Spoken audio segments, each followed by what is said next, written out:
Salut à vous tous, ici Jeff Rose du 5 au 7 décembre. C'est la COP 15 sur la biodiversité. Excusez-moi.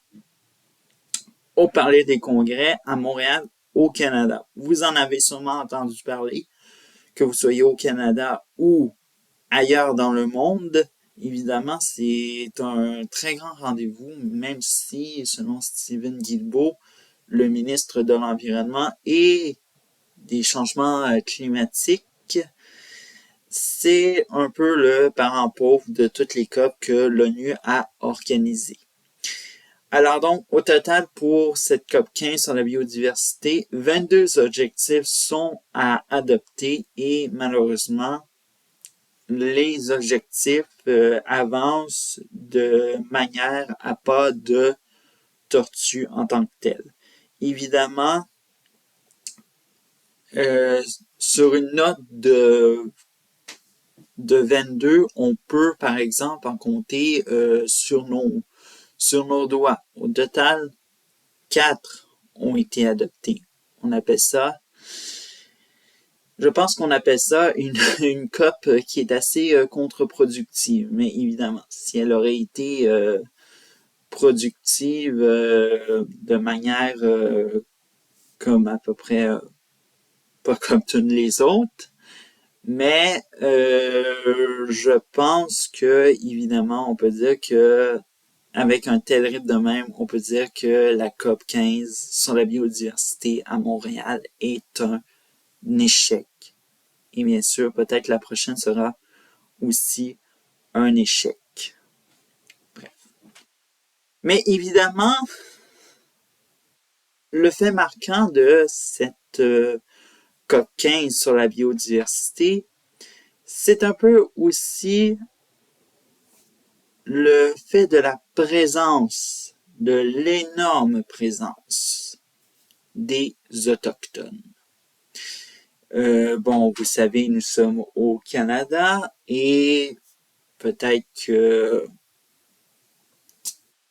vous ne le savez pas, mais bon, selon la mairesse de Montréal, Valérie Plante, nous sommes en territoire non cédé de Mohawk. Bref. Alors donc, c'est quelque chose de peut-être pas rapport, mais c'est quelque chose pour vous dire que, évidemment, lorsqu'on est au Canada, il faut savoir qu'évidemment qu'il y a de la présence autochtone.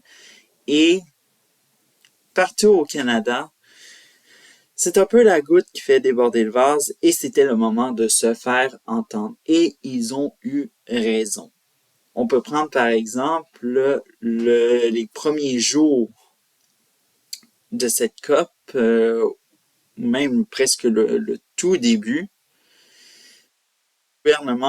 le gouvernement de Justin Trudeau qui faisait un discours s'est fait interrompre par des protestataires autochtones, bref, pour manifester leur mécontentement car ils sont les plus touchés par ce qui entraîne les changements envers la biodiversité au Canada.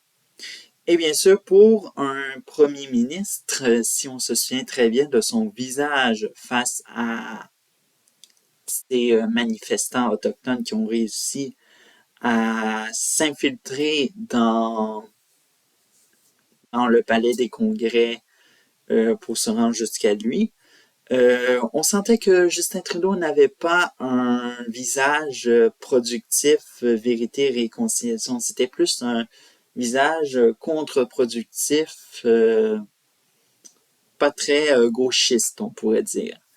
Alors donc, voilà, évidemment. Mais si on revient plus sérieusement sur les Autochtones, c'est un peu actuellement les messagers.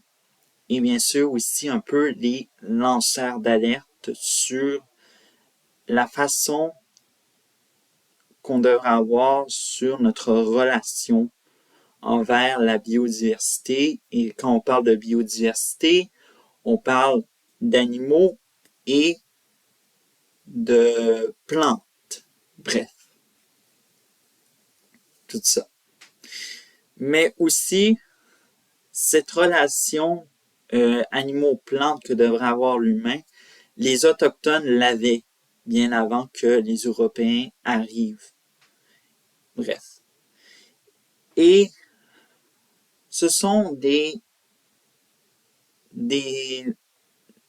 alarmes qui ont été qui sont tirées depuis longtemps. On peut prendre par exemple que le mode de vie traditionnel, bon, je veux dire au niveau de la chasse, dépend énormément de la faune et de la flore. Pour évidemment continuer ce mode de vie, il faudra faire des compromis et protéger la biodiversité.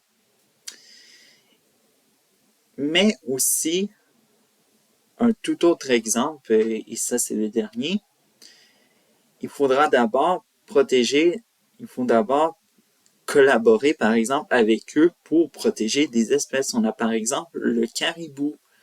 Et d'ailleurs, dans un édito précédent, il était question évidemment de sa protection qui a été épinglée par le gouvernement fédéral, car le gouvernement québécois n'en faisait pas assez pour protéger cette espèce et les Autochtones étaient plusieurs à critiquer la manière que le gouvernement du Québec protégeait cette espèce. Bref, alors donc, comme vous le voyez, évidemment, les Autochtones sont les plus impactés. Mais il y a de l'espoir. De plus en plus, les Autochtones commencent à devenir des gestionnaires en projet de zones protégées. Comme par exemple cette annonce qui a été faite par le gouvernement fédéral, un versement de 800 millions de dollars canadiens sur 7 ans pour financer 4 projets de conservation gérés par des communautés autochtones dans le nord du pays. Et ces 4 projets au total, ça représente environ près de 1 million de kilomètres carrés. Bref. Des exemples, il y en a plein, évidemment, bien avant cette annonce. Mais bref, on sent qu'il y a de l'espoir pour eux de favoriser la biodiversité et bien sûr de penser à autre chose. Mais évidemment, si on veut parler de protéger des zones protégées, il faudra inclure par exemple la qualité d'eau médiocre dans les communautés car l'eau est aussi une partie intégrante de la biodiversité. Et on peut s'entendre que ce n'est pas toujours dans les discussions du gouvernement fédéral. Et on peut s'entendre que avoir de l'eau potable, qui est un droit fondamental pour vivre en tant qu'humain, c'est parfois lent et difficile, évidemment. Et bien sûr, ça prend du temps. Bref. Et évidemment, l'absence de toutes les codes de la biodiversité et qui est bien sûr devenue une omerta verte, je prédis, les énergies propres. Vous le savez tous que aucune énergie, que ce soit fossile ou propre, n'est pas propre pour aucunement, car ces deux camps, soi-disant, ont, soi-disant là, tous les deux un impact sur la biodiversité, mais également l'environnement en général. On a par exemple, à l'aube de la voiture électrique, François Legault, Premier ministre du Québec, veut faire de sa province, le Québec, la batterie de l'Amérique du Nord. Or, il faudra ouvrir de nouvelles mines et en pleine période électorale, on parlait de claims miniers, soi-disant des gisements de matières premières qui se trouvaient un peu partout. Et ça inquiète aussi des citoyens de voir, par exemple, l'environnement changer devant leurs yeux. Mais évidemment, pour eux on leur a fait, soi-disant là, des paroles, on pourrait dire des paroles sur des lunettes roses, eh bien, il serait temps d'enlever les lunettes roses et de démontrer que, évidemment, que faire une voiture électrique, ça a un impact. On peut le voir, par exemple, en Chine, évidemment. Et même d'ailleurs, en reportage de Arte, en traitait. Mais évidemment, ça a eu un effet mouche parce que, évidemment, ça allait déranger quelques soi-disant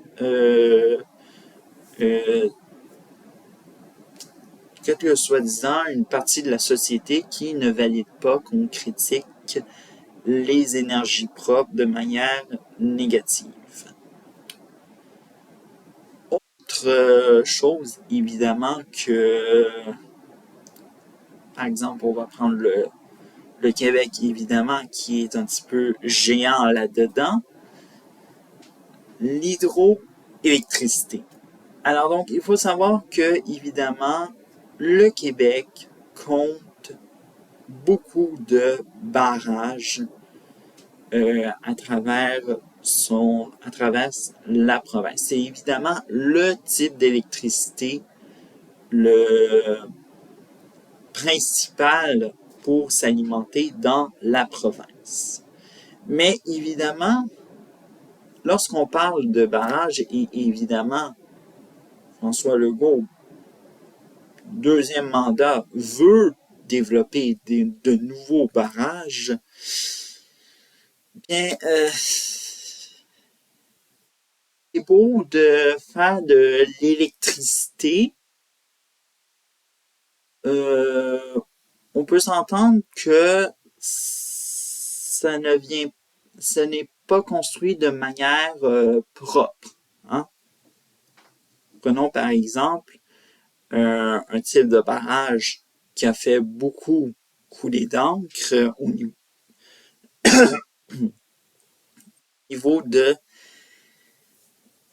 niveau de son impact sur la faune et la flore, soit le barrage de Belo Monte au Brésil. Alors donc, ce barrage fait beaucoup couler d'encre, il est en opération, et soi-disant-le, c'était une construction titanesque. Bon, comme tous les barrages, c'est titanesque de construire un tel projet, évident. Dans celle-ci, on a détourné le fleuve Jitsu de 100 km. Et, attention, ça c'est quelque chose que vous devriez savoir lorsque on fait un barrage. Évidemment, vous savez, c'est un mur de béton qui est très haut et malheureusement, il faut inonder, malheureusement. Et c'est ça qu'est-ce qui est arrivé. Alors donc, il y aura 500 km² de terre qui ont été inondés. Et les conséquences, malheureusement, sont néfastes sur l'environnement.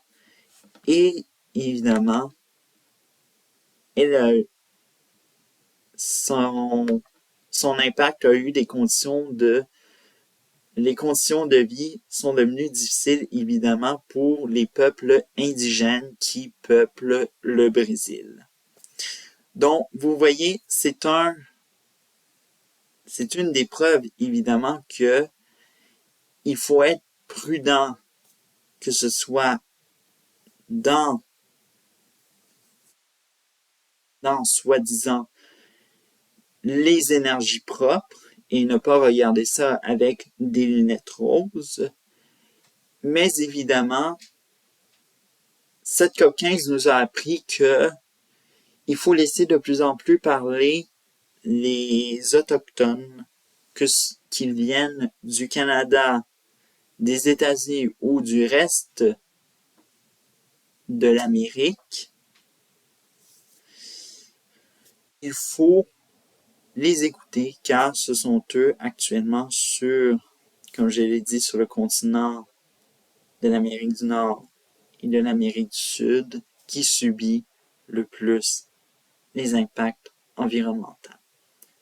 C'est ce qui conclut cet édito. On se retrouve dimanche prochain et bien sûr, abonnez-vous pour plus de contenu. Ciao!